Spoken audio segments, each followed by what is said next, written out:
Good morning, everybody. It's been a few weeks. Apologize for that. I want to share something with you that you can keep in mind not only for this Shabbat, but for the entire month of Elul. So first of all, I want to say that today is the yahrzeit of Rabbi Cook, Rav Avram Yitzchak HaKohen Cook, who was the first chief Ashkenazi rabbi in pre-state Palestine. And he's also in many ways the father, the intellectual, spiritual father of the religious Zionist movement. So I want to share with you something that he writes on the psalm that we call the David. See, every day, starting in the beginning of Elul, going all the way through until the end, and including Shemini Atzeres or Simchas Torah, we say this very special psalm, Psalm number 27, and there's a lot in there that can help us and guide us and lead us through the month of Elul, preparation for Rosh Hashanah, through Rosh Hashanah, Yom Kippur, and Sukkot, and on. And not only that, but especially during these very difficult, challenging times, we turn to the Psalms in general, and this particular psalm really can give us some strength and some comfort. Because we know this was a very, very difficult week for the Jewish people. The killing of these 6 hostages and the killing, of course, of Hirsch was just something that ripped all of us apart inside, every single one of us. We all felt that pain and that grief in such a real way. And the war continues, and the unknown is looming. What's going to be with Gaza? What's going to be with Lebanon? What's going to be with Iran? On and on and on. So who do we turn to? We turn to King David HaMelech, and his Psalms, and in particular this Psalm number 27. And he says, I'm just going to read to you a little bit. He says over here, it's very beautiful. I'll read it in English. It says, when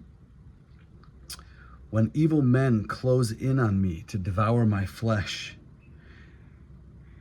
it is they, my enemies and foes, who stumble and fall. Should an army besiege me, my heart would not fear. Should war break out against me, still I would be confident.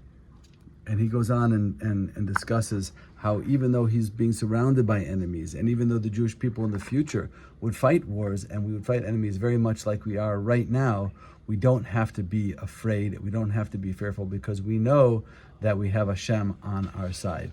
And now Rav Kook turns to the very, very end of this long psalm, and he says over here, in the psalm says, Lule hamanti liros betuv Hashem be'eretz hachayim.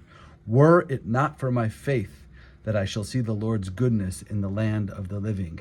Meaning what David is saying is, according to Rav Kook, that what keeps me going through all of the hardship, through all of the difficulty and the struggle of this war and every war, is knowing that I will see the goodness of Hashem, that I will see that I have faith that I shall see the Lord's goodness in the land of the living.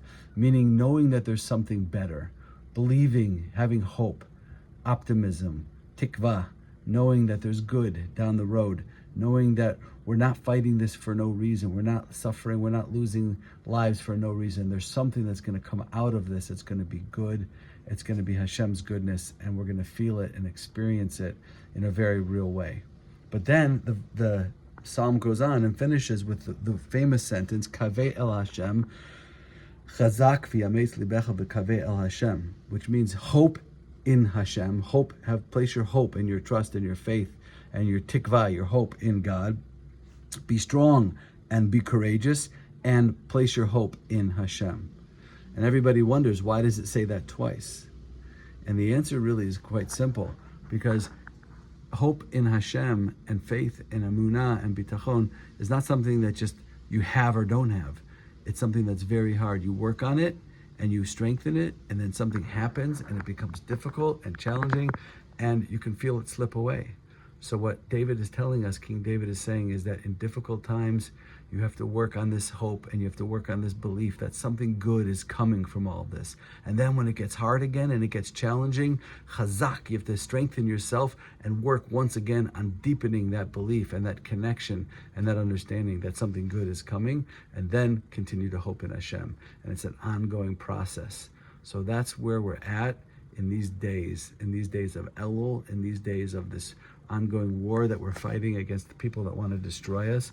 And please God, if we keep these messages in mind and we work on them and we discuss them with other people and we make it part of our awareness and consciousness, we can push through this and we will see B'tuv Hashem, we'll see the goodness of Hashem in ways that we can't even imagine. Wishing everyone a Shabbat Shalom, good Shabbos from Yerushalaim.